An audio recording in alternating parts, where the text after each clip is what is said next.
साथ अगर तू दरवाजे से निकली, आला हजरत इमाम अहले सुन्नत मुजद्दिदीन मिल्लत मेरे आला हजरत से किसी ने पूछा था कि हजरत जी बीबी नात पढ़ सकती है? फतावा रज़विया की 14वीं जिल्द, बीबी मिलाद पढ़ सकती है? मिलाद आला हजरत ने फरमाया अगर बीबी मिलाद पढ़ गई हो, नात पढ़ गई हो और उसकी आवाज गैर महरम के कानों तक जा रही हो, फरमाया उसे सवाब नहीं होगा, उसे हराम काम करने का गुनाह दिया जाएगा। बीबी को मना है, वो नात की आवाज भी औरत का ही नहीं पड़ता, दीन में तो औरत की आवाज का भी पड़ता है। दीन में तो औरत की हजरत सैयदा ज़ैनब, हजरत फातिमा की वो लख्ते जिगर जो मैदान करबला में इमाम हुसैन बराबर की शरीक रही सैयदना इमाम हुसैन के साथ।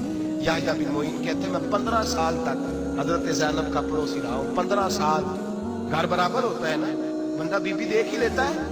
वो बीबी कभी पर्दा डाल के जा रही है दवाई लेने, कभी नजर आ ही जाती है। कहते हैं 15 साल में सैयदा फातिमा की बेटी का पड़ोसी रहा हूँ। मैंने कभी बुरके में छुपी हुई ज़ैनब भी नहीं देखी, बुरके में छुपी हुई ज़ैनब भी कभी नहीं देखी। हजरत अब्दुल्ला बिन जाफर तैयार जनाबे अली मुर्तजा के भाई थे, उनके बेटे के साथ इनका निकाह हुआ था, बीमार हो गई।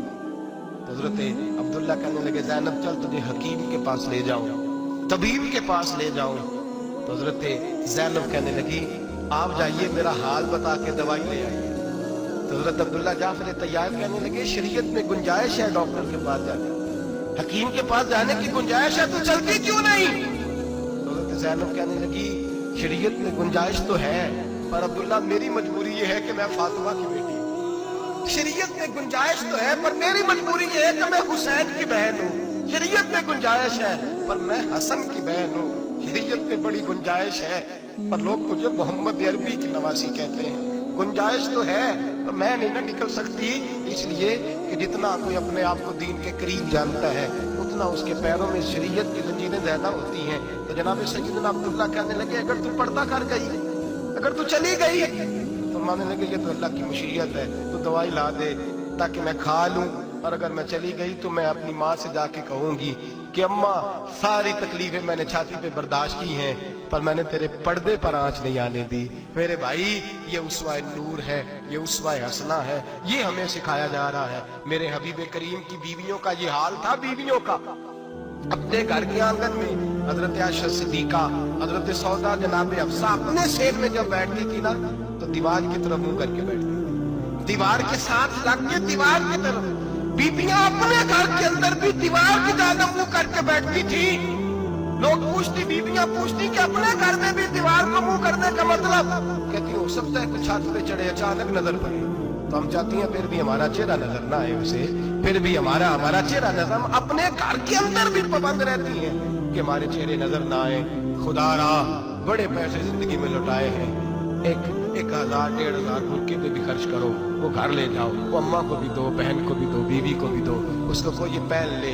इसलिए कि जब तो हजरत फातिमा के तरीके का पर्दा करेगी तो तेरे आंगन में सैयदा ज़ैनब की तरह की बेटियां पैदा होंगी, वो उस सुन्नत पे चलने वाली बेटियां तेरे आंगन में आएंगी। खुदारा मेरे भाई आज ये नियत करो, ये इरादा करो और अपने घरों को पर्दे का पाबंद बनाओ।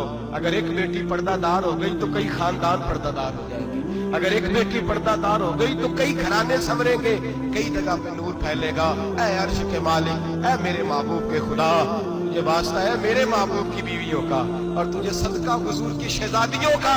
ऐ अल्लाह इतना करम बरसा, इतनी रहमत बरसा कि मेरे वतन की बेटियां और मेरे वतन की माएं बहनें बच्चियां ये समझ जाए कि हमारी निजात सिर्फ हजरत फातिमा के बुरके में है, हजरत आयशा के पर्दे में है, सैयदा खदीजातुल कुबरा के हिजाब में है। अल्लाह करे ये समझ जाए और ये जब भी सजदा करें तुझसे हयाई मांगे, ये तुझसे जब भी सजदा करें ये तुझसे अपने लिए चादर ततहीर और पर्दा तनवीरी मांगे।